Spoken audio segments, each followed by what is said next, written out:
Good morning, good morning, good morning, good morning, everybody. Super excited to see you guys here. Awesome time. Excited to be with you guys here today. Lots doing, lots going on. As I said, super crazy, busy week, absolutely jam-packed and loaded. Last week, I was kind of nonstop, just with all the projects that we have going on, everything that we have, as I've always told you guys. So 135 units, 47 current buildings, lots of construction projects going on right now. But the good news is that they're all just units that we're going to be bringing on market. So what I wanted to do was talk to you guys today about a lot of the conversations I was having this week. And I think the one common theme that was true is that people that have been in the business are taking this in stride. People that have been in the business aren't freaking out. People that have been doing this for 10 years or 20 years, they're really not overly concerned. They're just like, hey, recessions suck. Yeah, everybody's grumpy. Sure, people lose jobs. I think that right now, that's the best superpower that people can have, is recognizing that good times don't last, hard times don't last. And the key is trying to be as even keel through that process as possible. Again, the experts that I talk to, these are bankers, these are lenders that aren't banks. These are other real estate investors. These are construction guys. These are sheetrock company owners. These are electricians. These are all over the map, contractors, tenants, you name it. I mean, it was 50 conversations this week. And again, the people that have been around for, 10, 15, 20 years, they're kind of taking it in stride. I think that's the big thing with a lot of these crash people on YouTube, is that they either had a bad experience through the Great Recession, or they haven't been around long enough to know exactly what this looks like. And no one has a future crystal, no one has the ability, sorry, Sunday morning, has the ability to tell you exactly what's going to happen and exactly how it's going to unfold. But I can tell you that largely, Mike, myself, Dion, we've been largely pretty right.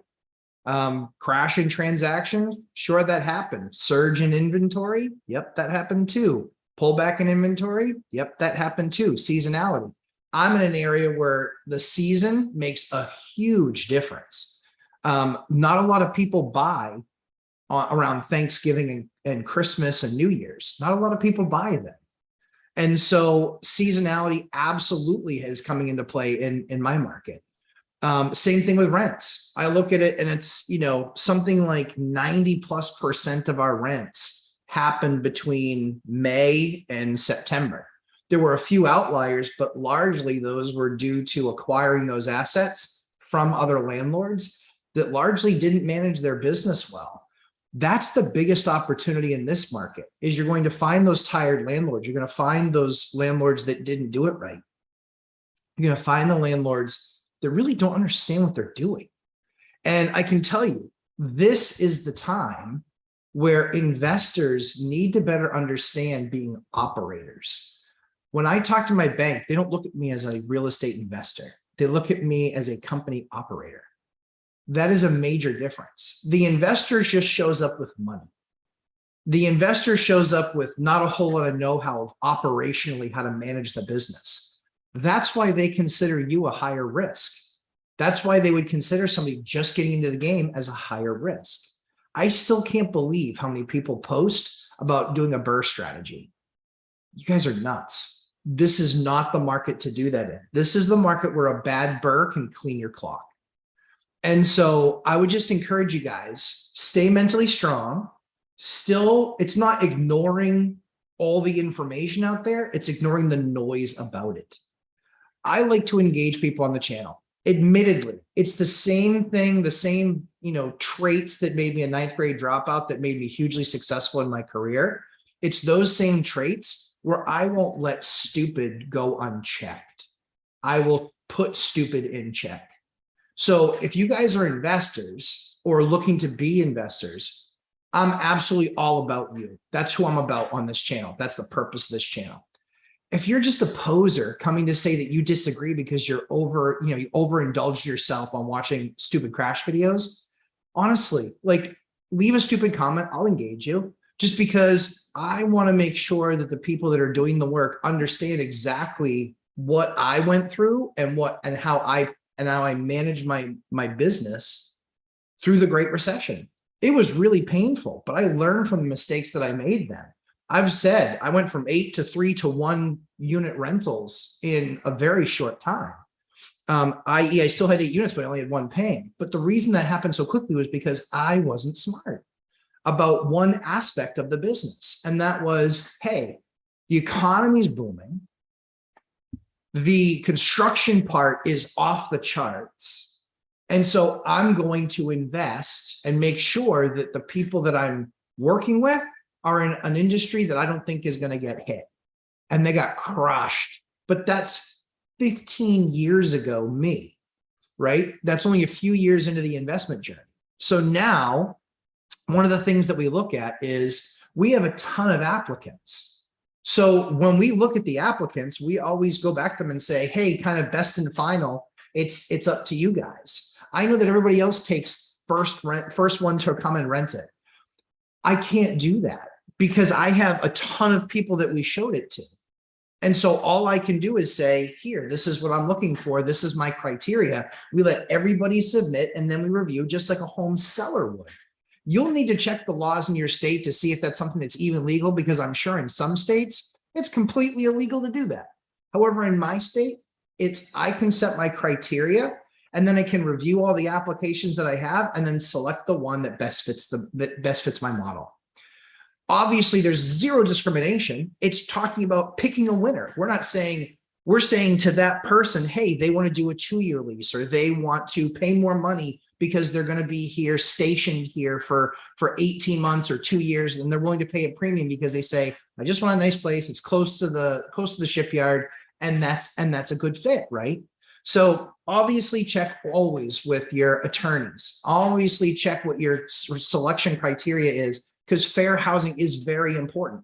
We want to give everybody a shot, but at the end of the day, we don't have to pick a certain person based on that rule. What we have to do is give everyone a fair shot. That's what fair housing is. That's fair.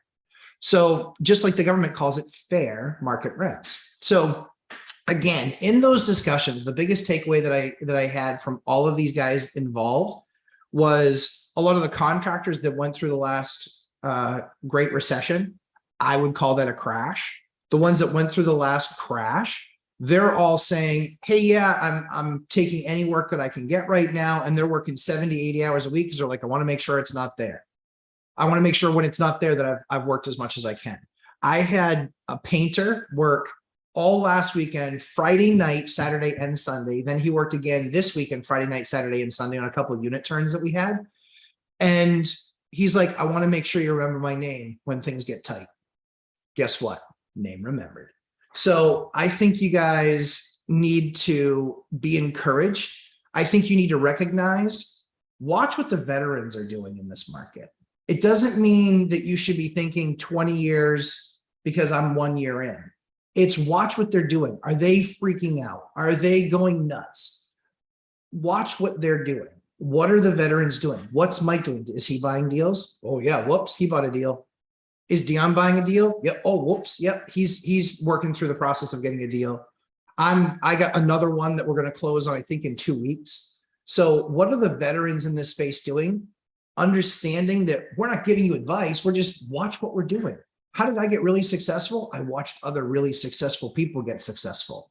That's, I think, a thing that a lot of people miss right now. And I want to make sure that you guys remind yourselves that while we can't tell the future, we also understand that our business is set up to weather storms, and you want to be an operator. The way that you become an elite operator is by knowing all your numbers. I actually have something that I've put together. I spent a lot of time on it, actually. Some parts of it I had to outsource because I couldn't build it. But we're going to have that. We're going to do a really exciting meeting this week with one of our guests. And basically it's a portfolio stress test where banks stress test their portfolios of business, I want to give a tool to you guys where you can stress test your business. So I looked at all the factors, all the things that we look at, all the things that we manage within our portfolio. I understand how long I can make it depending on what variables change. Now, these aren't third tier variables, i.e. like jobs. The reason I would call that third tier is because is it the largest employer in your market? That greatly affects you. It doesn't affect 499 other markets, right? So that's where I want to talk to folks about stress testing your portfolio, really understanding and it gives you the ability to select any of these different inputs. Excuse me. It allows you to select any of these different inputs and really understand what you can wade through the storm, because no doubt recession's coming. I've still called for a 10 to 20% decline. What I don't understand is in that 10 to 20% decline, that's not going to be easy or comfortable. It's not easy or comfortable. You're going to have people stop paying rent. You're going to have to do evictions. You're going to have some bad evictions. You're going to have all of those things. But whereas the passerby who doesn't understand that everything isn't lollipops and rainbows, they don't understand that that's just part of the business. Does it accelerate, from 3 to 5 or 7 to 10? Maybe, probably. But does it put you out of business? It doesn't. And the reason it doesn't is because you're prepared. You watched other people that have been really successful, how they built their portfolios. And I want to put this tool in your hands that gives you the ability to run your own numbers based on your own assumptions. And then you can work with the scales to really see, okay, what's the number that I need to be really wary of, where I'm kind of getting into a red zone where it's okay. If we start to see this, and this happen, or this and this happen, now we need to be concerned.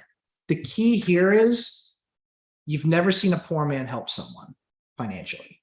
So make sure for yourself that you have reserves, that you have proper reserves, that you're not only focused on the next deal, but that you're also focused on capital preservation, because the next deal doesn't matter if you can't take care of the existing capital and deals that you have. So hopefully that's helpful to you all.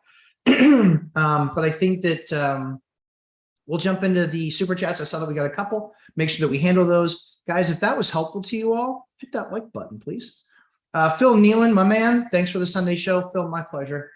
As always, I really appreciate you guys. Robert Finelli, good morning, Matt. Good morning, Robert. Robert, you're going to love the stuff that I have upcoming. Something I did special for you guys is I got the camera crew out. I spent about a half a day going through units, and we did open stud to insulation to pre-demo. I took you guys right through two of my projects, the 160-year-old building, as well as the brand new project we just acquired, which is about 140 years old. It's young. But we'll walk you guys through those in the field, showing you guys product. But those are due out over the next couple of weeks. We just shot those. That was part of what made this week so unbelievably nuts and crazy. Yeah, I'm excited to kind of get through those. And share those with you guys, because I think that that's going to be a huge value. Course remains on track. We continue to develop the course. And so I'm excited that I think we're going to have that. Again, my focus is going to be on how I started, but how I grew it to 135 units over 22 years, slow and steady winning the race, the things I did along the way, and making sure that we put into your hands all the tools that I have developed and use. I eat my own dog food. Please insert rude comment here. But I'm going to make all that stuff available to you guys in that course. And then there's going to be a real group mentoring piece as well, because a lot of what I do is hands-on, right? So it's not going to be with guys I have in the field. It's going to be me, lumberjack landlord, in my properties, showing you projects that we're doing, showing you this is how we did it. This is what we used. This is what we had to consider. It's going to be really, really valuable, I think, because I think that it's to the level by which no one ever travels and really gets into their projects. This isn't new build, sexy, attractive stuff. This is, I'm working on older buildings. And so we always have to be thinking outside the box. So I'm excited to have that for you guys. All right. Usama Abdu, I hope I said that right. Latest stream with UE was top flight, kept it in real. Yeah, I appreciate that, my friend. I appreciate that. I love working with Simon. We are cut from the same cloth, albeit mine is much, much larger. But I love working with Simon. He's a real dude. He's a real guy. And he fought through a lot of circumstances in his life to get to where he is. I had to do much the same. And so it's always good just working with real dudes. And he's just a real dude. So I appreciate you saying that. I love working with Simon. He's honestly one of my favorites. So, all right.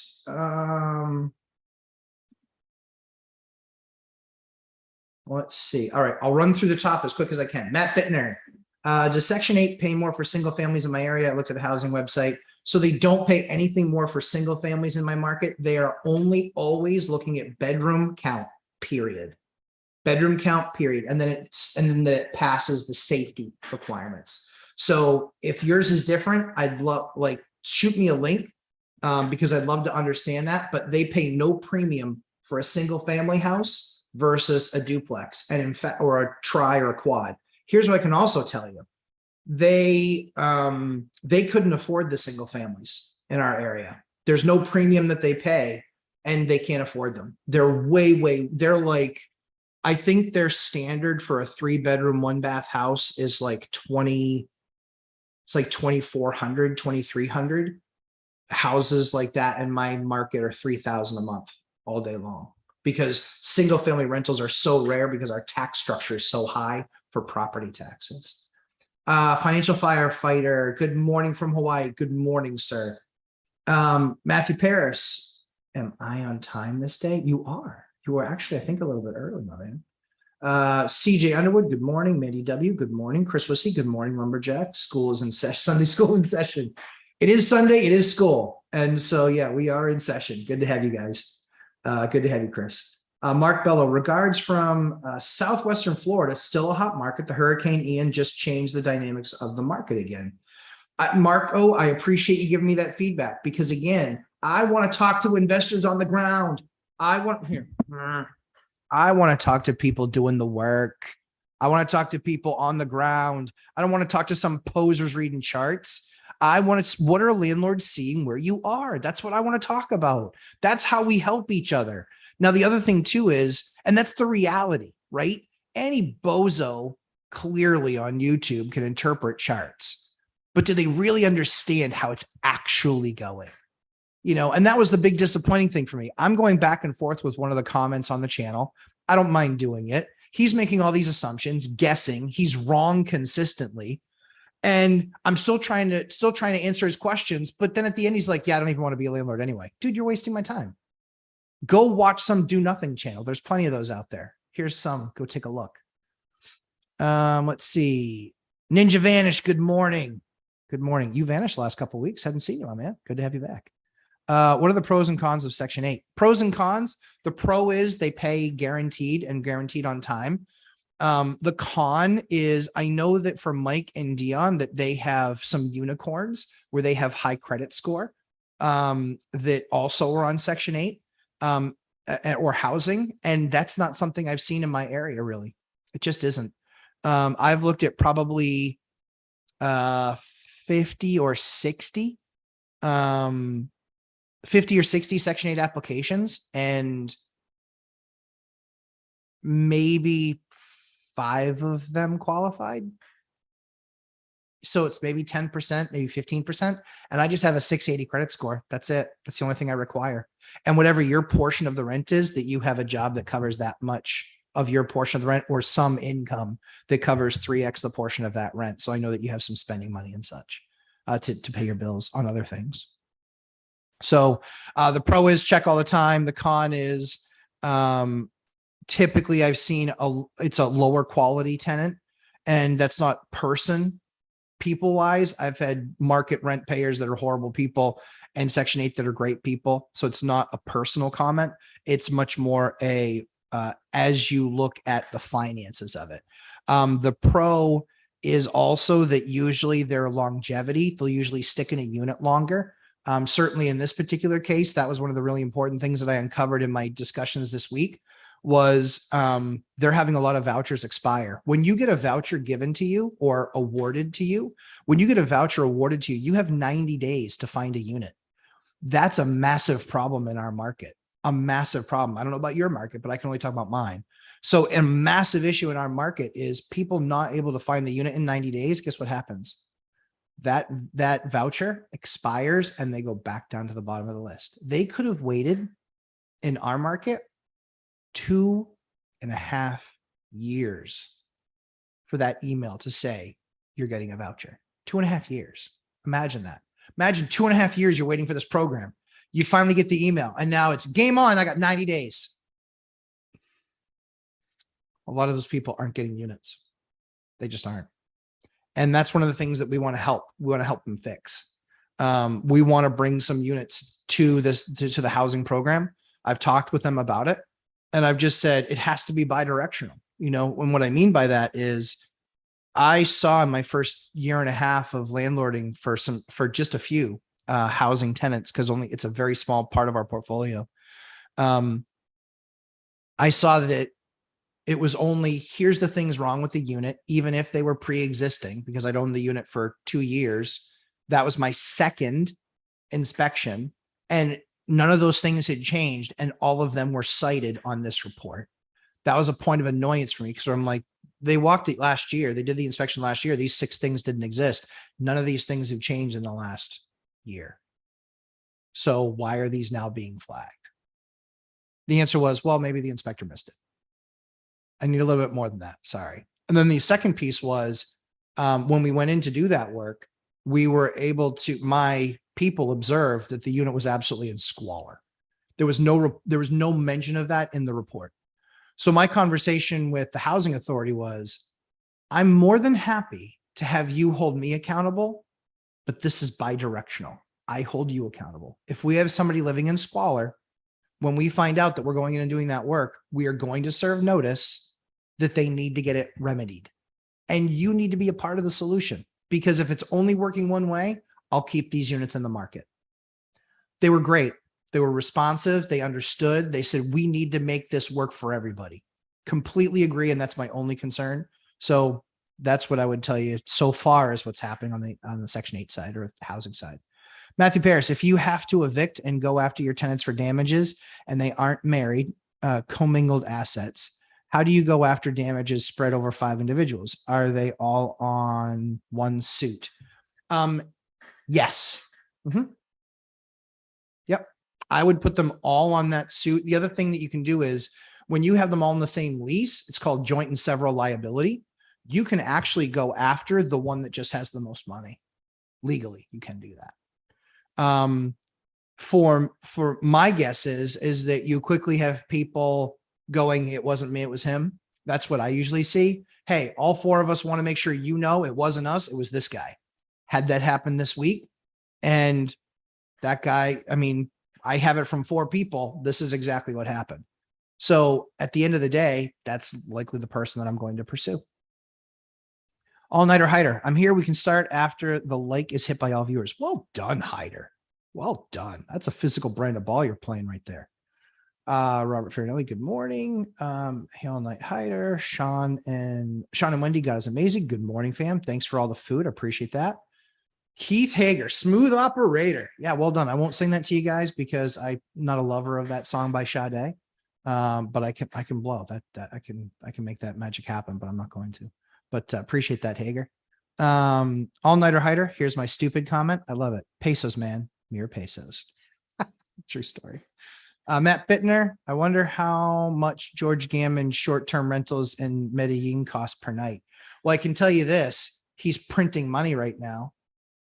He's printing money because the dollar in that market is so unbelievably powerful. Holy cow.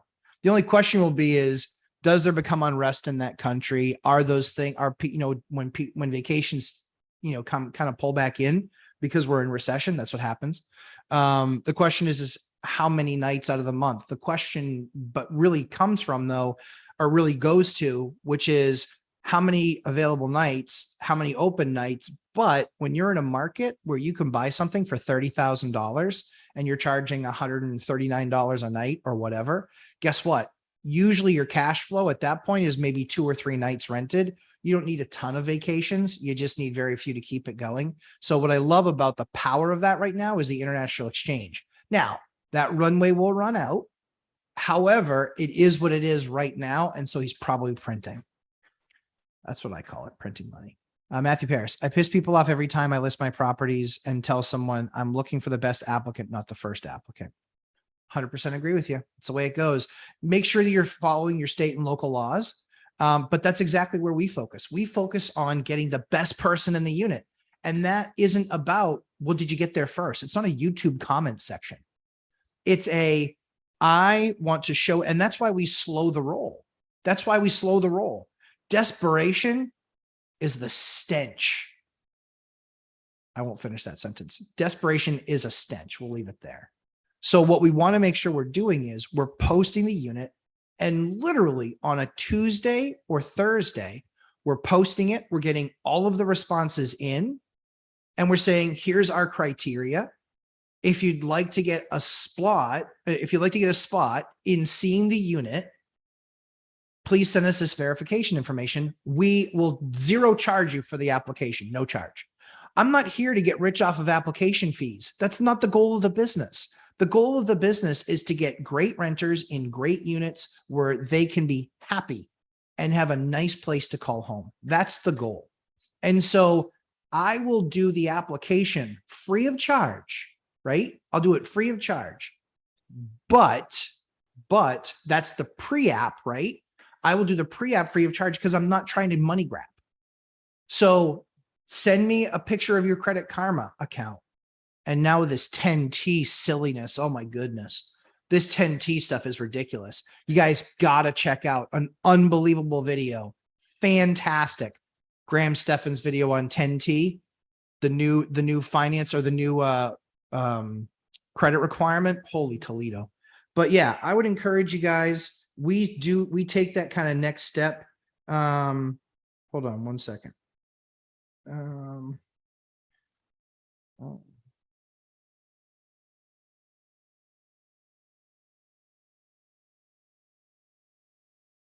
Tenant moving in.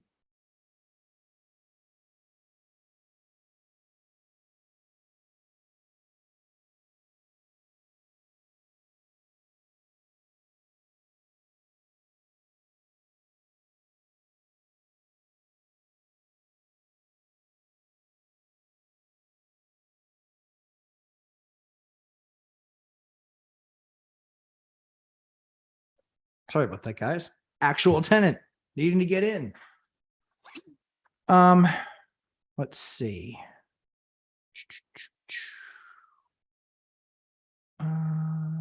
There we go. REI Stoners. Hi, Matt. Does each state have grace period for paying rent? I pay on the 1st, but rent is late after the 5th. So I think it's by state. I know mine is 3 days. Mine is 3 days. If I haven't been paid the 1st, 2nd, or 3rd, on the 4th, I can post a demand for rent and a notice to quit. That's why I love my state. They recognize that we're running a business here and that the whole relationship only works if everybody's doing their part, i.e. paying rent. Robert Fairley, for the quick set electronic locks, do you use a standard knobs for front doors or do you use the large door handles?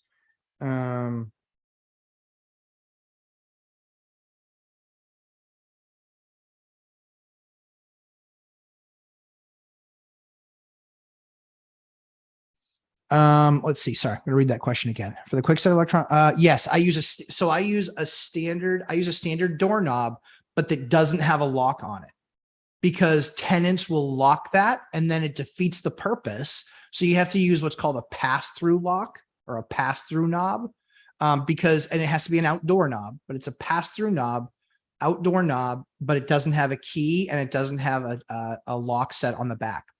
Nope, because that defeats the purpose of the electronic deadbolt. All night, I really don't know. Ninja Vanish. What are your favorite apps to use being a landlord? How about favorite websites? So Door Loop, I will be doing a product tour through our Door Loop. It's a phenomenal product. We love it. It allows my guys in the field to take a picture of a receipt and upload it as an expense to a given unit. It allows my tenants a portal where they can go in and they can say, here's the issue.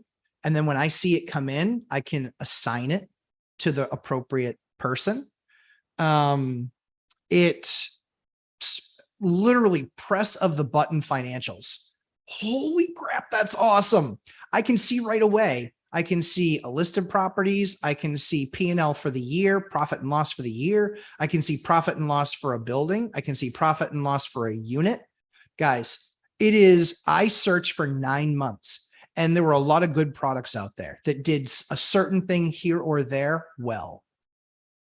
There was no one that did everything as well as this one did. This one, Door Loop has been really awesome. I have a discount code that I actually have contacted them and said, I'm ready to share this because not only did I evaluate for 6 to 9 months, but now we've used it all year. We went live January 1. And so we've used it for almost a year. They were super responsive when we had an issue. They were super responsive with finding us, hey, this is a fix. Their support was spectacular. Well done, AJ. He was great. And most importantly is I sacrificed nothing on the financial side by having a great PM product. And that was a big concern of mine. That was something that was really frustrating. A lot of products were really good on the PM side, project management side, or on the, tenant management side, and they were horrible on financials. Or they were great on the front end of the process and sucked on the back end of the process. Or they were awesome on the back end and they were horrible on the front end. These guys really have met my needs. And so I have a link coming for you guys that's going to get you a discount because that's something I really push for. And while we're talking about it, DIY cost seg, you guys better be getting ready for your taxes next year. All the big guys are getting ready. I'm almost done. All of my tax stuff. So where I'm just going to have to add in November and December. I want to make sure I'm getting that off right away because if I file in January or early February, my returns end by March. If you don't file until April 15th, good luck. I know there's still some people waiting from last year, waiting for their returns. So those are some of my favorite apps. Or Door Loop's my favorite. It's our property management software. What other apps? Amazon Prime, believe it or not. That's probably one of our top 5 used apps. When we need something, we need it delivered in the next couple of days. That's a great place to check it out. Yeah, I think those are kind of the top 2. I have a spreadsheet that I use just to kind of back reference to, but I'm telling you, Door Loop is where it's at, guys. It completely changed the complexion of our business. Like 2 people, myself and my wife, 2 people. I have a full-time job. She has the job of being an awesome mom and an amazing wife and mom to our 3 kids. We're able to manage the business with 2 people. There's no property management firm that with 2 people can manage 135 units, but we can. And so we have things that we can automatically send out to different vendors that we like. It really can reduce and eliminate your property management costs, i.e. with a property manager, because there's nothing that you can't do through this product. And so we create relationships with people that we like in our market, and then we just set them up as a vendor. Guys, I'm telling you, this is going to crush. It's going to crush. We have saved so much time this year, and we've been able to grow a ton and manage all of this work. So it's been awesome. Laura Samaniego. Good morning, everyone. Good morning, Laura.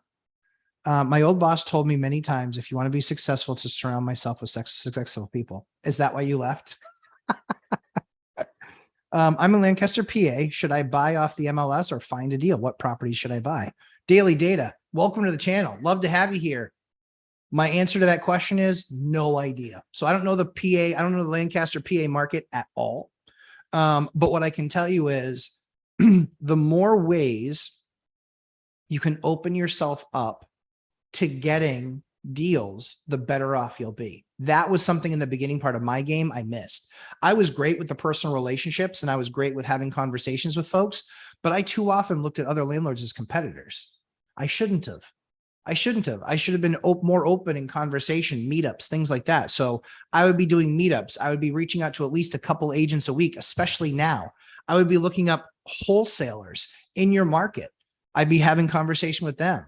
If you really want to go the next level is doing something where you actually start sending out notifications to people saying, hey, I'm available to buy something. That could be the next thing. So I'm still buying now, but that's my market. I don't know about your market. Matthew Paris, that can't be right. Nick said we're due for a double barrel recession in home prices and rental pricing. I know, Nick, man, so smart. He's only made money off of people's fear. He likes fear porn. Not a fan. Not a fan. So he likes fear porn. He loves getting people riled up about this is going to crash and double barrel recession. Blah, blah, blah, blah. Yeah, fine. Let's just get nutty. Unemployment goes to 10%. Okay. So probably 10% of my portfolio stops paying rent. Okay. It's going to suck. It's money that I don't get, but then we'll go to court. We'll evict them. We'll get judgments against them. We'll agree to a payment schedule. Like that's what we'll do. Like it's just a process. And so anybody who told you getting into becoming an operator and becoming an elite operator is easy, there's a reason why so few are. It's because it's not. It's a skill. And that's what I want to teach people to do. I want to teach people how to become elite operators and run it as a business. Run it as a business. I ran it as a business when I was 5 buildings. And now when I'm 47 buildings, I run it like a business. We always take the human factor into account to try to understand the situation, but we can't be fools. You can't be fools. You must run it like an operator because when you do, you can't tell the future, but you can anticipate far better than if you weren't, is one of the big things. Matthew Paris. Nope. Ronald Zion. Great day, Matt. I agree, Ronald, thank you for coming and hanging out with me. I appreciate you. Let's see. I just moved my chat. Poo. Oh my goodness. I got so far behind. If you guys have questions, super chat's the way to make sure that I see it. Let's see. Robert, how do you deal with tenants threatening to sue you? I have an angry tenant who refuses to accept the reality of rental assistance and want to sue me in retaliation. Say, sounds good. Sounds good. Go for it. Sue me. Knock yourself out. What are you going to do? What are you going to do? That's why you run it the way that you run it. You run it right, right? So the only thing that I would do is, that's why I have an attorney on retainer, but I know the rules a lot better because I've been doing this for 20 years. If somebody's like, I'm going to sue you. Okay, go for it. Who do you think has better attorneys, you or me? Like, you have no ground to stand on. What are you going to sue me for? Somebody said they're going to sue me because I didn't get their fridge repaired in 4 hours. I said, you're an idiot. I'm going to meet idiocy with idiocy. I'm not going to placate them. I'm not going to embolden them. I'm going to tell them, sounds good. Okay. Sounds good. Let me know when you finish filing the paperwork. I'll send it off to my attorney and he'll take care of it. Just that simple. She might have a case against me for a slip and fall in February, but it's based on what she told me and what I know about slip and fall. It's a shaky case.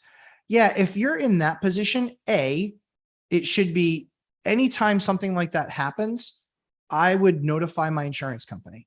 I would notify insurance and just let them know. Because I had somebody who faked a slip and fall, faked it. And I let my insurance company know, and he goes, okay. He goes, we'll keep an eye on it and see if they file anything. We'll let you know. And I also talked to my attorney and he goes, nothing you can do. He goes, he basically walked me through. He said, make sure that whatever they said was the issue has been addressed. And then we just waited. That's the thing, is I think they try and do, to say that tenants are innocent and that they don't try and put fear into us.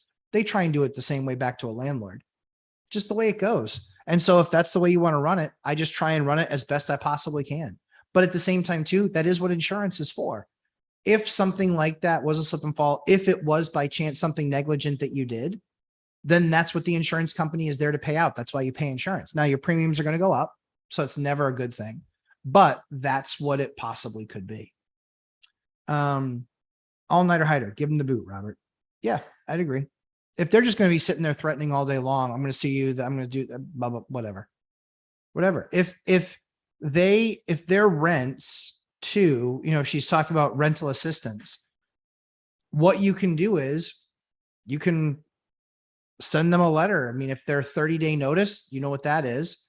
If they're on a lease and they haven't paid their rent, you know what that process is too. It's just that simple, I think. Robert, she has the burden of proof to prove she fell. That's true. Do you know if she can meet that burden? Yes. So that was the thing, is they were going all up in arms about he fell. He walked out into the hallway. The light was out. He chose to walk down the stairs and then he fell. That was the story. And I said, you have 50 text messages to me telling me of this, that, and the other that needed to be taken care of. And I took care of them. You didn't send me a text message on this. What made this different? It was that simple of a text message back, and nothing ever happened because they were frauds. They were fraudsters. They were professional tenants. It was one of 4 professional tenants I've had in 22 years. And I made an exception for them, and that was my fault. Big brother in life. I love it. The BRRRR is a great strategy regardless of the market conditions. No, it's not. Just isn't. That's incorrect. BRRRR is not a great strategy regardless of market conditions. It isn't. Robert Farinelli, all-nighter hider. I am the best part because I live in the same unit and she is month to month. It's an unprotected unit, and I need no reason to kick her out. Yep. Hope it goes smoothly, my friend. Yep. I think you should invest in the area north of Seattle. Not in a million years. No way, Jose.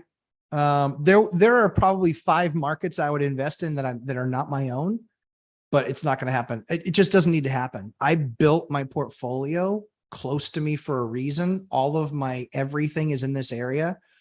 Even if you gave me a house in another market, I'd probably just sell it and take the money and do something else here. When you build up your infrastructure in an area, the most important thing being the team that I can rely on, that's where I spend my time. That's where I put my focus.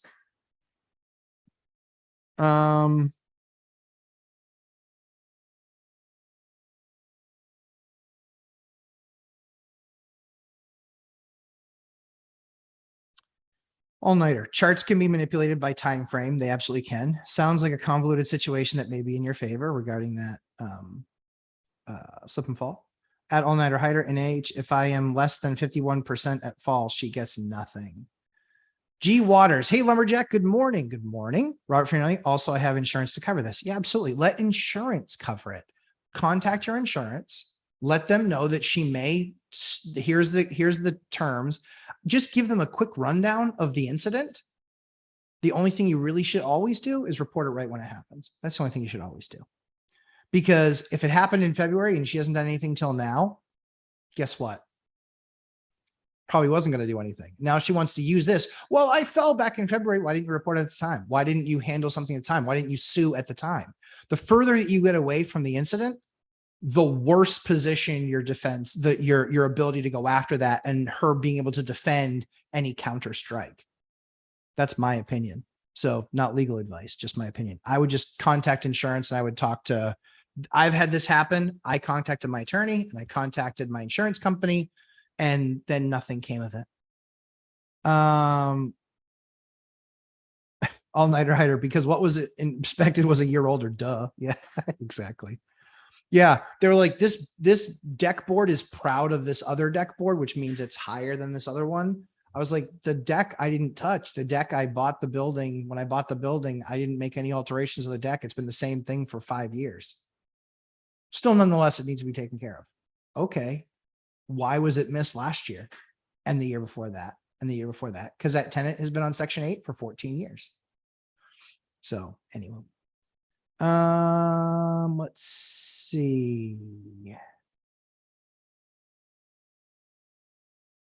Ninja Vanish. Well, we already did that. What are your apps? Basilio Alcantara. Good afternoon, Basilio. Good to have you back. Hi, Lumberjack. I've been trying to find my first multifamily property, but running in the numbers, very little to no cash flow so far compared to single families. Interesting. I'm moving to multifamily to be able to scale up better moving forward. Good. But so far, no multifamily I've looked at makes sense to buy. Okay.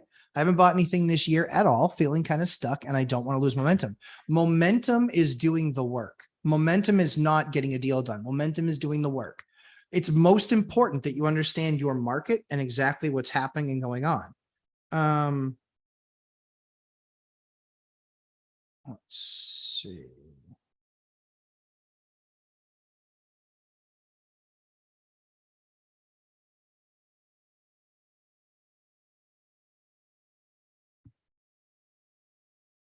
Sorry, tenant.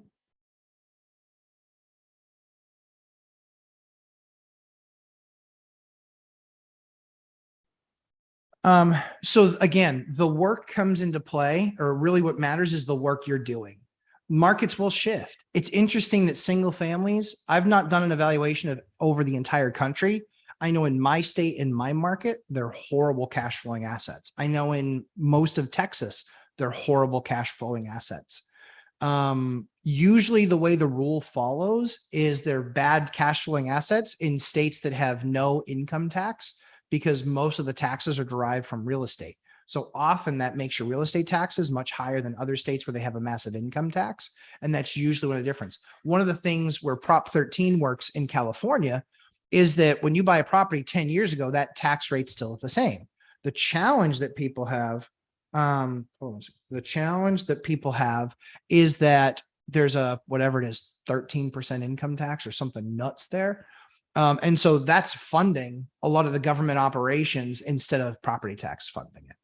So don't feel stuck. You haven't lost momentum. What you really need to do is continue to do the work and recognize that opportunity possibly is coming. Look at the different assets. If you're looking at single families and those work, I'm not a lover of single families. They don't cash flow in my area. And even if they did, I don't like the fact that I've got one renter fully, solely all on board.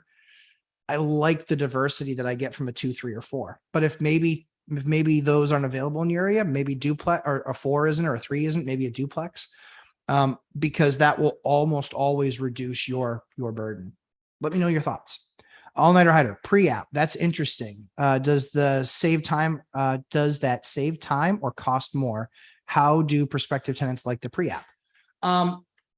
So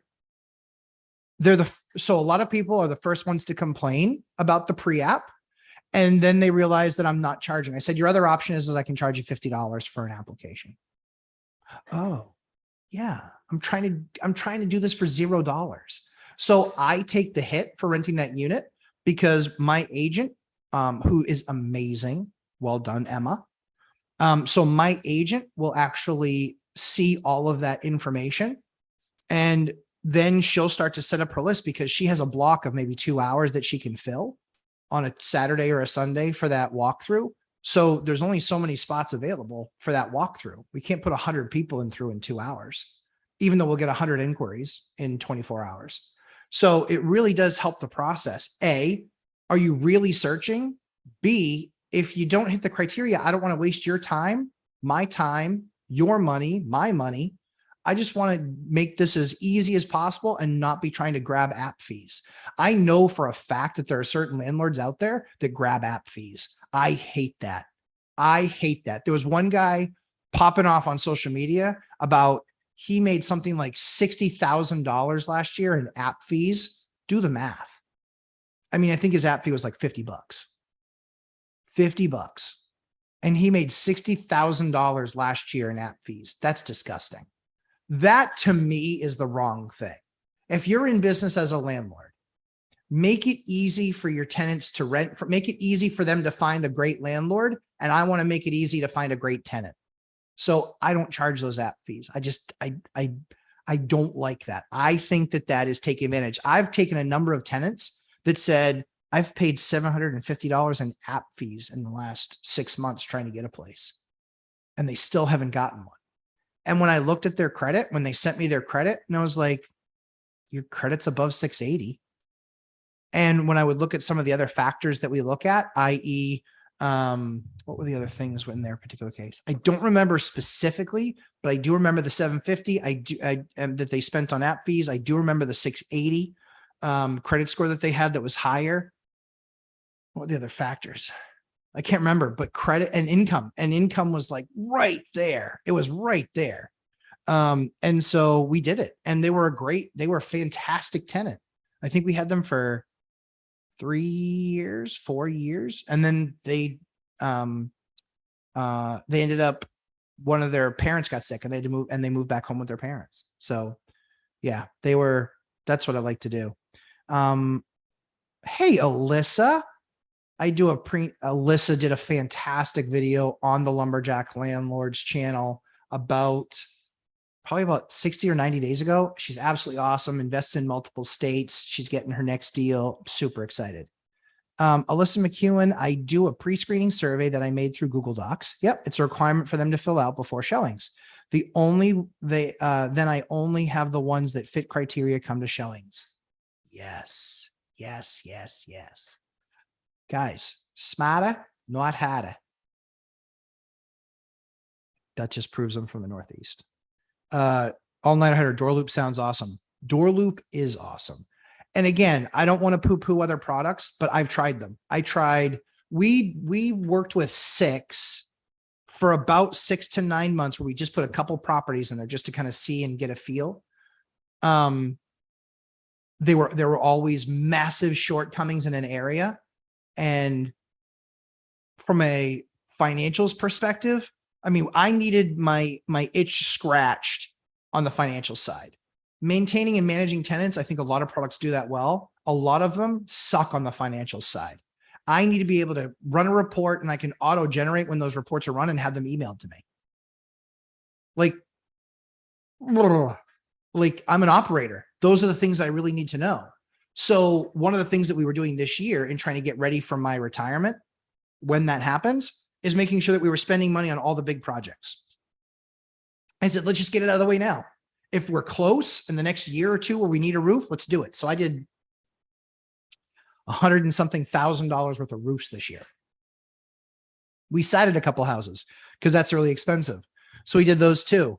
And the reason that we did them was because we had the operating cash flow to do them. And so I said, if we do that, we're not waiting for it to leak, and it's in rough shape. So smarter, not harder. And door loop is awesome. Great support, great product, but hold off. I want to show it to you guys. And then if you guys love it, discount code for you. I always work hard to get that stuff for you guys. DIY cost seg, guys, DIY cost seg. It's a free phone call, 15 minutes on that video. How I saved $100,000 in taxes. Check out that video. Have a free call with DIY cost seg. If you bought something this year or last year, you need to have a 15-minute call with them. I've had a number of conversations with them. I said, I want to make sure to bring this value to my subscribers, but I want you to be able to walk through it with them and tell them I would do a DIY cost seg, or I would do a cost seg, or I wouldn't. I believe that they'll be able to assess on that call based on the information that you give them, whether or not you can do it. Not only is the 15-minute call free, you also get a discount on the cost seg that they'll let you do through their site. I can tell you, I spoke to a number of people on social media. They were being charged anywhere from $1,000 to $3,000 per cost seg. These guys are $500 on a residential cost seg, $500. Just saying, I hunted for a long time to find a great company like that I could bring to you guys. Long time. Robert Fairley. Oh, I was asking if you buy the $100 fancy front door large handles or the knobs. Do you think the extra money isn't worth it for them? I mean, I haven't put the big grand handles on there. I've just had the normal handle on there with the regular door pad, electronic door pad. That's what I've done. And I haven't had any complaints. Haven't seen anybody upset about that's all that we used. Matt Bittner, it's Lumberjack Landlord, surprising, but it's just lumberjacklandlord@gmail.com. I'm horrible at emails, but I will try and get to it as soon as when I can. The other good thing too is Instagram. If you follow me on Instagram and you leave it in the comment there, Those I do see because I don't get a ton of traffic there, but I do post there often because it's the easiest thing to just take a shot and post it. Let's see.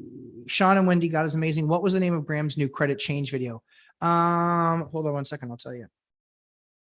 It was awesome. And you guys know, I like Graham, but I haven't loved a lot of his stuff is just I'm not a fan of. But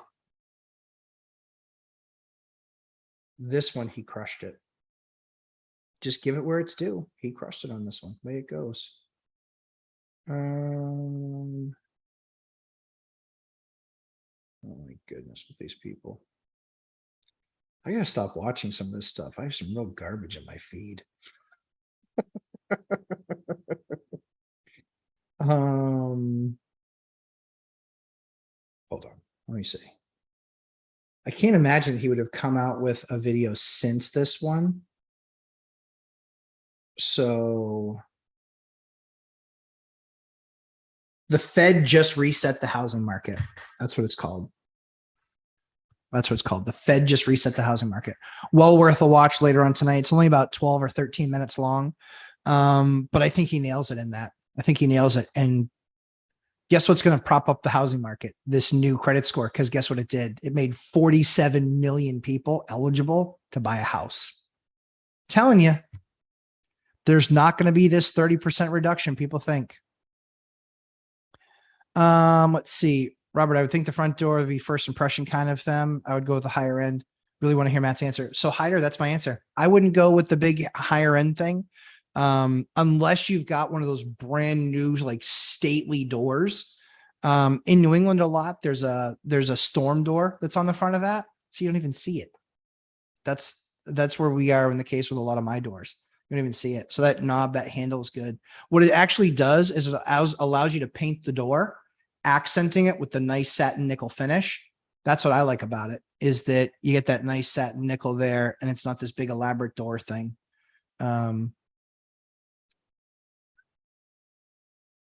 Speaking of Choose electronic locks, they're out of stock on Amazon. Been having to snatch them off of eBay. I have a new lock that's actually coming. We deploy 3 different kinds of locks. And so the one that I recommended is one that we deployed for a very long time. We still deploy it, but we've also had difficulty getting them because everybody wants to push those Wi-Fi enabled ones. I'm not doing that. And so we have another lock that we started using probably 3 years ago, 2 years ago. And I wanted it to get some time on it, some weather on it. And so I will be sharing that. That's one that we're actually going to be sharing in next week's stuff. I was just trying to find a link for it.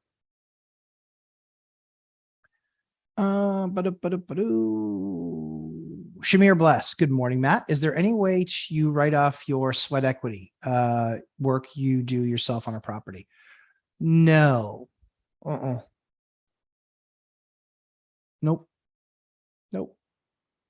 Not that I know of. I'll have to ask my accountant, because all we submit to him is our receipts, but I never send him a receipt for my time. So I don't think so. Oh my goodness, I fell behind. Did I fly that far behind? I kind of did. Oh my heavens. Oh no, here we go. I hate it when you hit that button, it goes crazy. Let's see. LOL. That is why I left my old boss. The people that got you where you are not the same people that get you where you want to be. So true. In tech, if you've been in a company for 2 years, it's like dog years. It's like 7. And so I kind of changed tech jobs or the position that I had in the company every 2 to 3 years as I climbed the ladder. And then after I kind of got towards the top of the ladder, like director, VP, SVP, senior vice president, EVP, executive vice president, those promotions happen over the course of like a few years at a time. So, yep, I agree with that. Laura Samaniego, all-nighter hider, the #1 investor in South Florida, are Colombian buying property for cash preservation. Interesting. Very cool. Matthew Paris, Matt, I don't think you understand. He had graphs. I know. I'm a ninth grade dropout. What would you expect me to understand, Matthew? Johnny Cash Flow, what's up, my man? It's been a few weeks. Good to have you here, my friend. All-nighter hider. Thanks for the feedback, Laura. Awesome. I love when you guys talk to each other, help each other out. Better Home Rental. Good afternoon. I did a tutorial with Door Loop. My portfolio of homes is similar to Dion's. Would you still recommend Door Loop as an alternate package? See my review. You tell me, because I don't know your business. So see the review that I do, which are the things that I care about and how I manage my tenants, but also how I use it. So it could just be a lot of times what I didn't love about Door Loop, my only criticism of them is that they're often having like a pre-sales engineer or a salesperson. Not all salespeople are bad, but they aren't property management owners. So they know the features of their product, but they don't know the function of their product. They don't know the applicability of the product. There are things where it was like, hey, listen, this is what we want to do. Oh, one of the awesome things that we do with Door Loop. Oh, it's the nuts. And by the way, I would definitely hang on for that discount code because it's going to be a beast. But one of the things that we also do is when we have a rental apartment up, we create one rental application and then our agent takes that link and emails it. And that gives each person an individual link because it's tied to their email.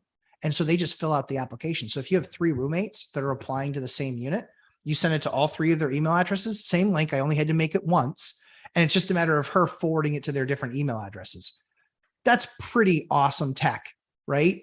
Because it's just simplicity. Then when it comes in, she gets alerted, we get alerted that somebody has in fact applied, and we can then actually look at it. And then it gives you the ability to see, here's who she applied with. So they can actually enter in who they applied with. So you don't have to figure out, oh, does this person belong with this person and this person with this person? And they can also attach the supporting documentation that we request. Credit score, things like that. They can also attach that stuff. So yeah, I'm a huge fan. I geeked out. I'm a tech guy, not tech like I fix it, but tech like I've sold it for 25 years. So when you've got features and functions that I recognize how to applicably utilize them and how to properly leverage those abilities and capabilities in a product, then I'm off to the races. And that's really what's happened most for me. Gig driver, how to get rid of property management company. So there's a snarky answer. The snarky answer is you call up and you fire them. The best way to do it is set up a call to discuss what your concerns are. And if you have something in writing from them where they say, this is our procedure and our process, and you find that they haven't done that, I would be going back to them and saying, you guys represented that it was this. This is actually how I've been treated and how things have gone.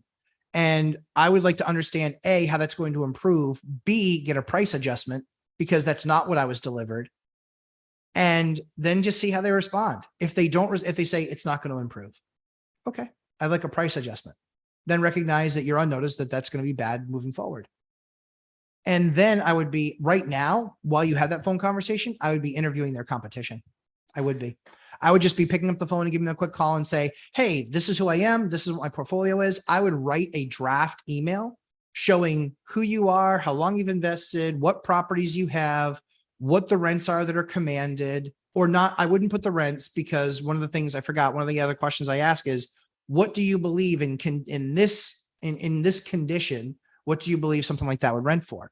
But that's a form email that I would write. And then I would find out the top 2 or 3 competition in that area. I would send it to all of them and then say, I'd like to set up a call. Let me know when we could do that. Guess what happens? If it takes them 2 weeks to get back to you, they're probably not going to be that much more responsive to your tenants because the most important thing to you or to them is earning new business. If that's the most important thing to them and they take 2 weeks to get back to you, they're probably not going to do any better getting back to your tenants because they're far more motivated to get back to you. Guys, is it me or is this pure fire this morning? I mean, you guys are asking awesome questions. I'm giving you everything I got. Laura Samanigo, all-nighter hider, continues to not to be political, but they increased their investment due to fear of the socialist candidate winning the election. The day after he won, the peso went down 50%. Holy cow. Vatzel, good morning, all-nighter hider. Laura, that's why I follow macroeconomics. Something like that isn't explained by domestic economics. 100%, right, hider? Well done. Cash flow, Johnny Ramirez. I started in a market 2.5 hours away, now looking at moving into the market I live. I like that. That's good. You see, so you've managed 2.5 hours away. You've seen the problems that you can have doing that. And when I say problems, it's not like, oh, you were dumb for investing 2.5 hours away. I'm not saying that at all. I just want to make sure you don't take it that way. It is, you see the limitations. I don't care how good anybody is 2.5 hours away, you're going to have limitations. I want to put eyes on my property. I do. I'm just that way. I'm broken. I want to see my properties, and I can't have them be 2.5 hours away. It's not how I'm meant to process.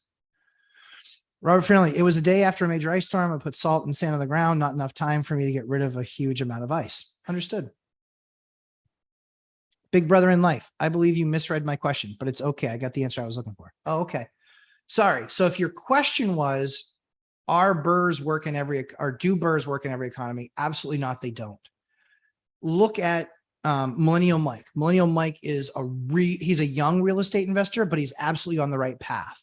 He started BRRRRs 6 months ago. Rates were in the 4s. Now they're in the 8s. When he has to refi that, he's going to leave money behind in that deal any way you shake it. And when you're doing remote BRRRR, that's really hard, especially in a booming economy where you have a bunch of contractors that are hard to get and hard to get to show up. And now you're managing them remote. Now you have to rely somebody there, boots on the ground. Okay, that's good. But then how good are they? And you don't really know until you do that deal. So that's where, for me, the local thing, I think remote investing is a hard strategy. That's why I don't do it. I do the easier strategy. I do a Dion strategy, a lazy strategy. I do it where I am no more than 20 minutes away from any door I own. So if some contractor wants to be a jerk and I need to show up and have a conversation, then I do. I had that conversation, but I say, okay, fine, let's meet there at 1 o'clock. Perfect. Okay, fine, let's meet there at 6 o'clock. Perfect. Okay, fine, let's meet there at 7 a.m. Perfect. Because I got to do it around my day job. So it's 7 a.m., 1 p.m. where I might take a lunch. And again, it's 20 minutes away. So I can easily go there, spend 10 minutes with him, get back, boom, check my box. 6 p.m. Okay. He might have to go back out there. Whatever. Does he want the business? Then let's have that conversation. So that's what I think about that. So big brother in life. So just to be clear, I appreciate you asking the question. Love that you're watching the channel. Sorry, I misunderstood it, but yeah, I would not do BRRRR in this market. I think really advanced guys are willing to do it because they have 3 exit strategies, not just sell it, maybe rent it, but recognize that they might leave some dough behind in the deal. Just not a fan of that, especially for a newer investor. I think a lot of guys get killed. Susie, yo, Susie, what happens when all these homes become bad ROI? When will landlords have to sell? That's a great question. Empty homes are huge liabilities and take lots of upkeep and management. So here's what I would tell you. I think that is, and I'm not saying you're making that argument. I think you're asking a good question. I think that is the red herring that all of these non-investors asks. That's the red herring question they all ask. What happens when, here's what I can tell you what happens. Section 8 in housing has a shortage, a massive shortage. There are 315 vouchers in my tiny little city. 30,000 people, 1% or 2%, because I think it's actually depending on how you count it. Some count it as 20, some count it as 30. You have hundreds of vouchers that are open. They're always opening new vouchers. Housing is not going to disappear. What's going to make all these units available, right? Supply. There's supply in my market, but at the very high end. So if you want to spend $4,000, didn't hear me wrong, $4,000 for a 3-bedroom, 1,200 square foot apartment in a newer building, that high end A class is what takes the hit the most. A can always go down to B. B can go down to C. C rarely, if ever, goes down to D. It's almost always C is the safest because it's that transition that you go from D to C and C to B. But a lot of people go from B to buying a house. They don't go from B to A. So that's why I love my portfolio is it's C, what I call entry level housing, and that's apartments. And then B, which is, they're all in nice areas. That's the thing I don't really compromise on. But the finishes, is it dated? Have I gone in there and gutted and redone it? et cetera, et cetera, et cetera. So what happens? Will landlords have to sell? I think poor operators will likely have to sell. I've bought 5 deals in the last, what is it, October? So I bought 5 deals in the last 10 months from bad landlords. I heard the phrase multiple times, I can't afford to keep the property anymore. That's your fault. You were a bad manager. You're a bad manager. Can't afford to keep it anymore. What mistakes did you make? Did you rent it for too little? Was your payment too much? I.e. you bought it before you should. Maintenance costs. Did you misassess the property when you were buying it with how much make ready cost it was going to need? Certainly there's surprises, but very rarely does a 5-year-old heating system go, right? It's usually the ones that are 30 and you're like, yeah, I can't believe it went. Really? Can't believe it. The roof's 25 years old. I can't believe it started leaking. Really? So things like that. So I think that there will be bad landlords or bad operators taken out of the market. But I don't see this big vacancy issue. I just don't. We have a couple of vacant units right now, but it's because we're going through the process of trying to get them onto the housing program, because families are the ones that have been the most short sheeted in the last 2-3 years, because the 4 units would largely in our area, they'd go to a roommate situation. Well, we want to move and get a couple of families in there now that the housing rate is close enough where we can help those families. We can't do it when the housing rate is 30% off market. We want to, but we can't. We have a responsibility to our bank to show them that we're profitable. And at 30% off, how many people would be profitable? The good news is we would be close, but why do that? Especially when we can get market. So we have a couple of units where we want a percentage of our portfolio into the housing authority. And so we don't have vacant units when we post. This is a horrible time to post a unit in my market in New Hampshire because it's already cold. This morning was 29 degrees and it's only October. We had 4 units, like 4. So we had 4 units rent out in the matter of a week. A week is really long for us, but it's seasonally adjusted. So that return on investment, it comes down to how long have you had it? Have you raised rates? Are you staying current? That's the biggest mistake I see landlords make, is not staying up on what rates are in the market. I bought a unit where they had a 1-bedroom renting for $750. The market on that's $1,500. So I tried the tenant out for a few months. They seemed like they were a decent enough tenant. And so I just went to them and I said, I didn't go to them physically. I called them up, said, obviously he already knew who I was. He knew I was a landlord. But I did have that conversation with him and I just said, market is 1,500. Here's some examples. Let me know what you think is fair. He thought 1,100 was fair. I allowed it. I said, okay, I'll do the 1,100. But now it's like 1,600. So now I have to go back to them again and just say, hey, and if he says it's unaffordable, it's unaffordable to him. And I'm not trying to kick anybody out, but are we that close of friends? This is a business. Are we that close of friends? We're $400 a month, $4,800 a year. And now $500 a month, $500 a month, $6,000 a year. Are we that close of friends where over a 3-year period, I can pay him $18,000 to stay there? When I have a list of people that are begging me for units, literally begging me. So hopefully that helps perspective-wise, Susie. Thank you for asking the question and welcome to the channel. All-nighter hider, more time between incident and filling, the more it looks like retaliation. Yeah, filing. Yes. Oh yeah, okay, you did put filling. Thank you, Hyder.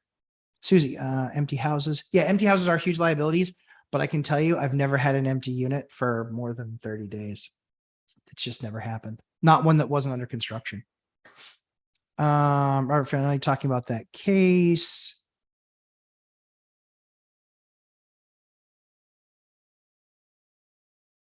Yeah, they will throw everything in the kitchen sink at you. about now I'm in the hospital and I'm so stressed because you're raising my rent. I'm sorry. I'm not trying to create more issues for you. However, this is still a process that I have to go through. If you can't pay rent, I can't, I can give you time and I can work with you, but filing the eviction paperwork, getting the 30-day notice out there, demand for rent, notice to quit, starting that process. When she goes to court, she can tell them all those things. You can try and work out an exit strategy for her that might be 4 weeks or 6 weeks or 8 weeks long, but don't delay starting the process. That's what I have done is in the past, I delayed starting the process and it just bit me in the butt. Let's see. Susie. Oh no, Theta Hedge. What's up, everyone? Hey, Theta. Good to have you. Susie, when rents and mortgages are not based on actual income for people, you are just laying pipe dreams. No. I mean, so what would be not, unemployment is only down because people are working multiple jobs, not because people are doing well. Okay.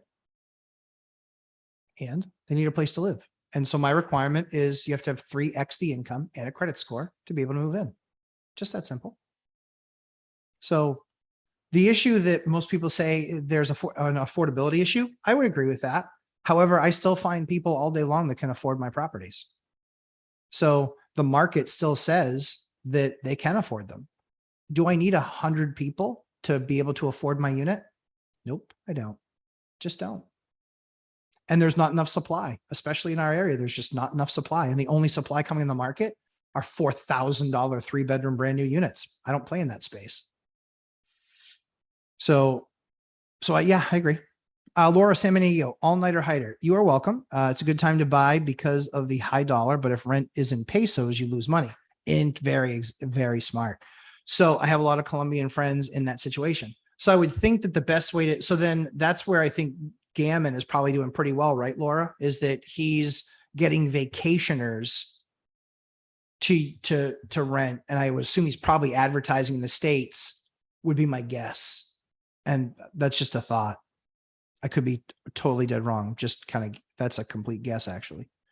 With conditional, let's see, with conditional acceptance, you actually stay out of court because there's no dispute. You have conditionally accepted, putting the burden of proof squarely on her shoulders. Susie, also look forward to an explosion of tenant unions and lawyers. It's not going to happen. It just isn't. They can unionize all they want. They're tenants. Knock yourself out. Have a blast. Unionize. Doesn't matter. In a big multifamily in downtown New York, it might. But with 47 properties and 135 units, that's not a problem I'm ever going to run into. They can unionize all they want. I don't have to rent. It's fine. I can rent well below market. Unionize all you want. Thinking that renters are going to unionize across, 135 rentals and 47 units, never happened. But sure. Angel R. Hey, Matt, would you add an air duct to an unheated sunroom? Yes. The only thing that I would do is I would be talking to somebody that does either air. I would probably talk to somebody that does air balancing. That's what I would do. Hold on.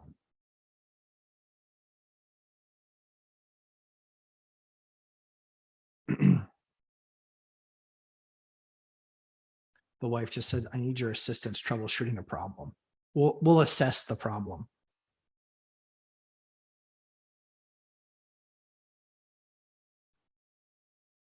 So we will see. Let's see. So yeah, I would talk to an air balancer, or you could even talk to an HVAC specialist. Just make sure that they can show you on it with the math that your back pressure and your flows are going to be correct. Because what you don't want to do is unbalance the system, because that can make it really underperform. So usually there's guys that are called an HVAC air balancers, and they literally walk around, they'll put the thing on the system, and then they'll actually adjust the vents, then draw a little line on the vent. That's always what you want to do. Draw a little line on the vent because that's where everything is properly balanced. Let's see.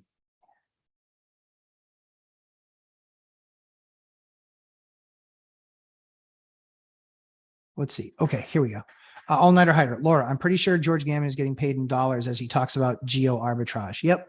Yep. Where he gets paid in dollars, but expenses are in pesos. Okay, cool. That is what he's doing. All right. Yeah.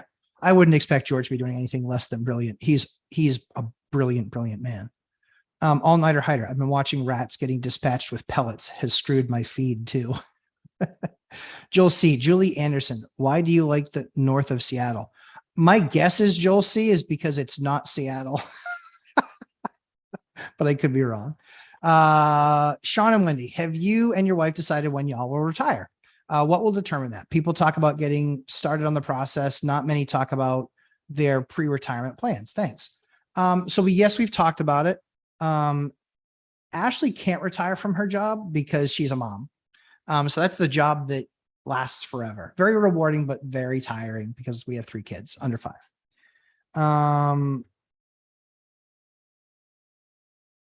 So yeah, I think so we've just talked about more my retirement and then what that looks like. Right now she's got a major load because she does all the back office stuff for the business. And so she qualifies for real estate professional status. And so that's a major weight on her. But it's time that I then spend with the kids or that I pay, or we pay for a couple of days of a nanny. So my kids are in school 3 days a week, and then the youngest isn't, but we pay a couple of days for a nanny to come. That way Ashley gets 2 full days where she can spend all of her time on that. And then we just touch stuff throughout the week as things come up.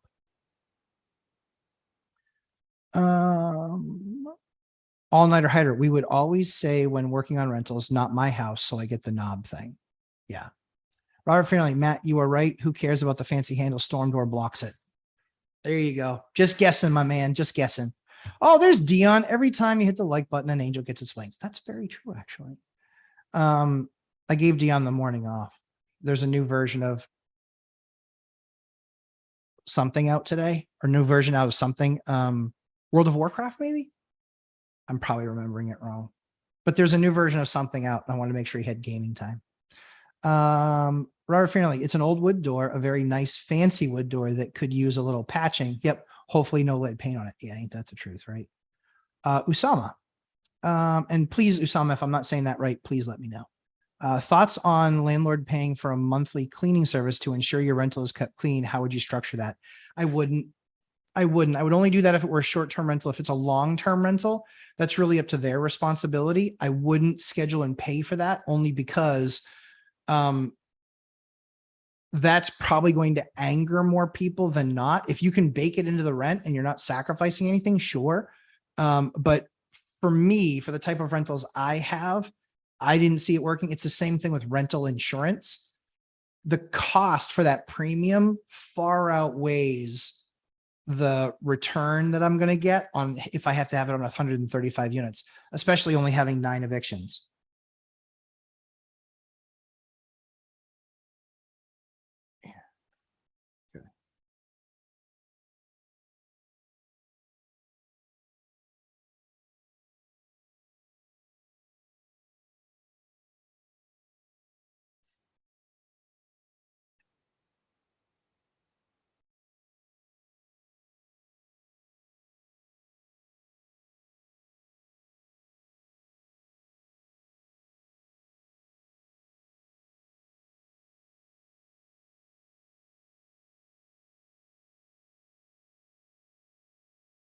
Okay. That was an easy problem to fix. Dion in the house. That's right, Hyder. Robert Fairley. Yep, already covered that one. Yep, already covered that one. Laura Semenigo, all-nighter hider. I know that I am talking about the small leverage investors, yep, who can't afford losing money every month due to the currency devaluation. Totally get that. Yep, for sure.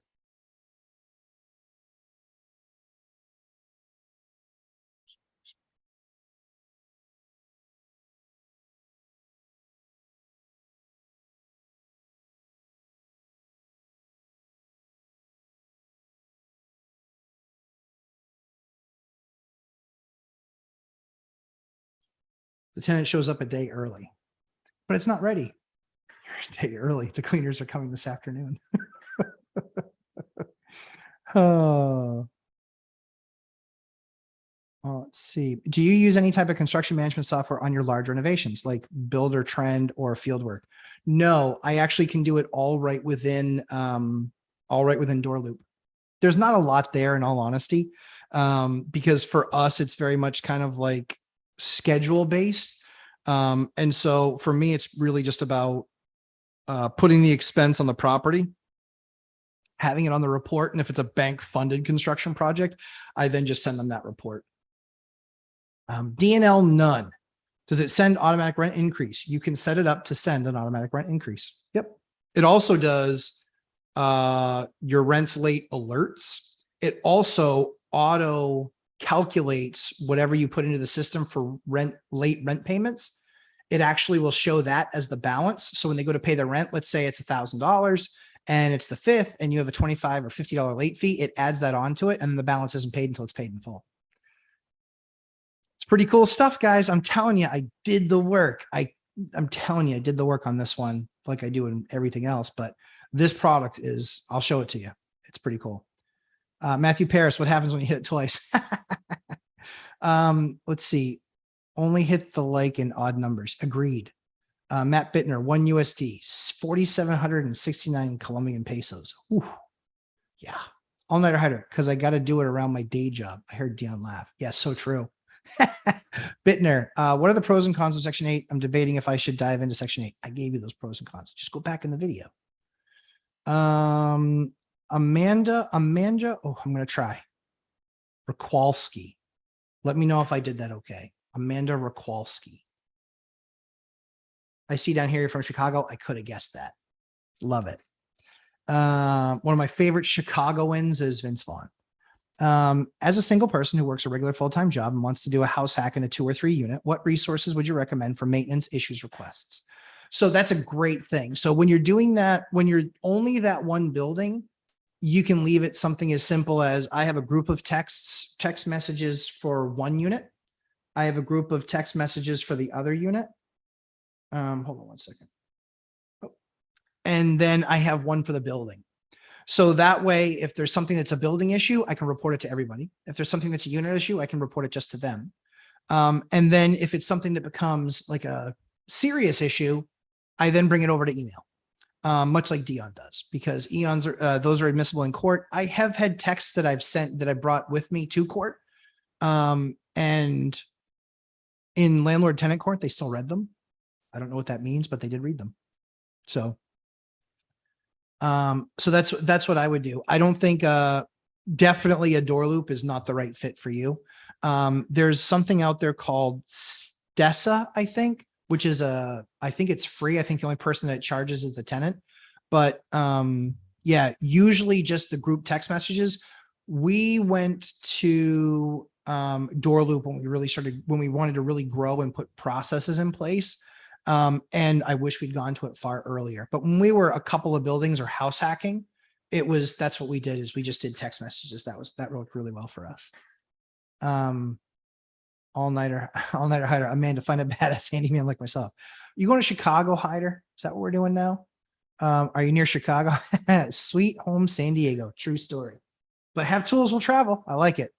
I may actually travel to Black Rock, Arkansas for a framing job. Nice. Dion Talk Financial Freedom, lead paint update. How do I say this in a nice way? I don't think there's a nice way to say it. Man, I'm so bad at this. We had the inspections in August. They then told me we have to send you the order because they put you under order to abate the lead or fix the lead issue. It took them 6 weeks to get us the order. So then I was told you can apply for the different programs. I said, okay, sounds great. Let me know what has to happen next. There's a grant program that you use based on the tenants being there. And so we just got that paperwork last week. And so we're filling it out now and sending it forth. And they said, we expect that we would be able to do the work sometime in spring. So this lead issue is very, very, very serious. Anywho, thoughts on giving gifts to tenants, Angel? We We don't do it. We don't do it. For our tenants that have kids, we'll usually do something. We'll give them like a Walmart gift card or something, but not for tenants, not usually. Nope. If they went through some horrible project, some major issue, then we might do something, but not usually. It's usually about their kids. Kenor. Hi, Matt. Hi, all. Hi, Kenor. Actually, I think we're getting close to the end. Not end of questions, but yeah, actually, yeah, Laura San Diego, she's gonna be the last one to get a question answered. Let's see. All-nighter hider. Angel. I've heard this answer before. In general, gifts must be consistent. So if you have 2 tenants, great. But if you have 200, yeah, exactly. So true. We usually do it for tenants with kids because that's at least consistent. Yep. Phil Nealing. Across your years of experience and network, have you noticed any common traits or practices amongst the most successful operators? Yes, it is always understanding what the rents are. That's why I've overpaid for a lot of properties. And they continue to think I overpaid because they had to do the math based on them getting $2,000 a month. I knew that the market was $3,000 a month. I could pay a lot more. Okay.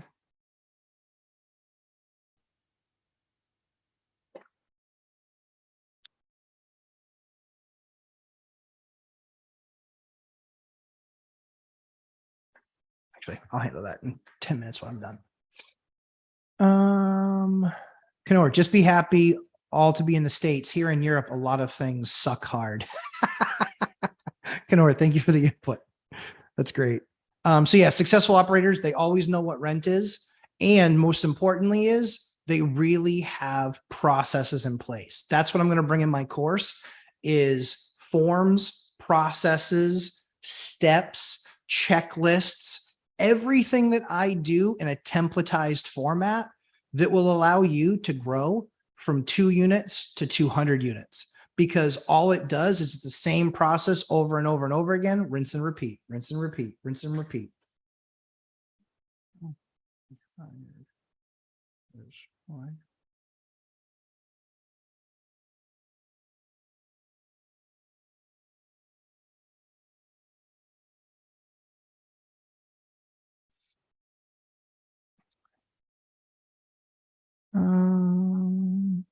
All-nighter, hope you weather it well. I earn good money in Germany, but I will try to get to the US, but not so easy. Yeah, certainly understand that. Amanda St. J. Hey, Amanda, welcome back. If you have a tenant on Section 8, are you able to raise rents at lease renewal without a lot of work with the programs, as long as it's within federal Section 8 guidelines? Yes, the only thing that is required in our state, I think it's federal, but I'm not 100% positive, is I believe you have to give them 60 days notice, not 30 days notice. I know that there are other local municipalities around the country that require 90 days or 6 months. Check what your local laws are. I would specifically talk to Section 8 and say, I have a tenant. This is who they are. This is what the current FMR is. And that takes effect January 1. So October 30, I'm sending that out. We actually have 4 letters that are going out tomorrow that basically give them 60 days notice that the rents January 1 are going to the new FMR standard. So that's what I'm doing. So great question. Laura Samanigo, Matt Lumberjack. You are correct. A big corporation will be fine, not small average investors. Yep. My friend used to rent to American Exploration Oil Corporation, employee, embassy employee. No, not anymore. She sold. Yep. Makes sense. Keith Hager, cleaning service is a liability. Yes. Right. You broke my irreplaceable vase that I inherited from my great grandfather, who happened to be the Ming Dynasty. Right? So yeah, I get it. That is, I totally agree with you. It is a liability. Yep. Sean and Wendy, God is amazing. Thanks for being a mom is a forever job. Oh yeah, it certainly is. Being a dad too, certainly is. Enjoy to grow up quickly. Yeah. So I've got a 4-year-old, a 3-year-old, and an 18-month-old. So we're busy. But yeah, we enjoy that. That's why the main reason I brought this from 3 hours down to an hour and a half. I only have weekends with my kids. Still married, not divorced, but that's the time that I really get to see them the most. I get to see them for breakfast. I get to see them for lunch almost every day. I get to see them for dinner, help with bedtime stuff. And then it's mine and my wife's time, but like uninterrupted, like just pure family time, Saturday and Sunday for us, for sure. Laura Semenio, I would love to hear Beth's opinion on gifts to tenants. Yeah, me too. I'll ask. Dividend Dave. Hello. Sorry to be tardy for the party. That's all right, Dave. You showed up. Happy to have you here. Janelle. Good morning, Matt. Good morning. I was close. All right. Not bad. Well, phonetically give it to me. I still would like to know. That way, when you show up again, I can ask. I traveled to Chicago was my territory for like 7 years. You have never felt cold until you felt water coming off the lake, barreling. I think it's down Whacker. Oh my word. It's so freaking cold. Laura Seminio, gifts to tenants, ask CPA how they can be deductible. It may be a marketing expense. Yeah, it's true. Yeah, Robert Farinelli, serious lead issue that can be held off till spring. Exactly.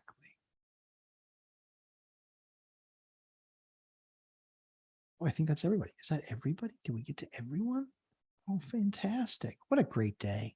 Guys, I really appreciate you coming and hanging out with me for as long as you have. Please make sure that you hit that like button.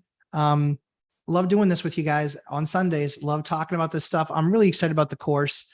There are going to be two components to the course. There's going to be the course where you can just buy it. And then there's going to be Rich Walski.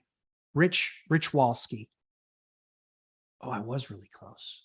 See, I kind of wanted to say it that way too. Thank you, Amanda. Welcome to the show. So we're going to have two flavors of it. One is going to be, you just buy the course, you can go through it yourself. And there's going to be a private group. It's not going to be on Facebook. We actually found a phenomenal product that allows us to do a lot of interaction with previous students, new students. But we're also going to make part of the product. Basically, it's going to be, we haven't figured out the number of weeks, if it's going to be 8 or 12, but we'll actually have small classes where we will go through and talk about specific sections of the course so you guys can add additional questions. Or ask additional questions, not add them, but that way you guys can ask. That way it really feels like classwork. If you guys are going to get elite, you got to put the time in. And I believe that I'm an elite operator and I want to help people get to being elite operators. I think Mike's done a really good job of, one rental at a time. I think that where I can really help people is the fact that I do all this hands-on. I know all the products. I know all the right repairs. We'll do walkthroughs of my projects and buildings and things like that. So I'm excited to do that with you guys. It's going to be an awesome journey. Like I said, there'll be two kind of flavors of it. And then we'll kind of see how it goes. Over time, will we be able to still do like the kind of the small groups? Maybe. But that's where I certainly want to at least start. So I think that we'll have a lot of fun together. I think you'll learn an absolute ton. And yeah, I think it will give people also some courage to do some projects in their houses that they maybe wouldn't have tackled before or not even called a contractor to do. So I'm excited to experience that with you guys, but I hope you guys have a fantastic rest of your day. I'm going to go spend some time with my family and actually help this tenant get moved in because apparently they're a day early. Hope you guys have a great week. Please make sure you hit that like button on your way out the door. And please watch the rental apocalypse videos. There's 4 of them. I really want you guys to, if you guys haven't, I really want you guys to understand what I'm seeing day to day in this market, where it started, where it is, and where it's going. Because I think it's going to be a tough thing for a lot of renters. I don't think the landlords are really going to have many issues. We'll have some, but nowhere near compared to tenants that didn't do what they should have been doing for months and just took money. Because there are a fair number of those. So I wish you guys all the best. Hope you guys have an absolutely fantastic week. I'm glad that we have this community, and I'll look forward to seeing you guys sometime this week. Have an awesome rest of your day. Thanks, everybody.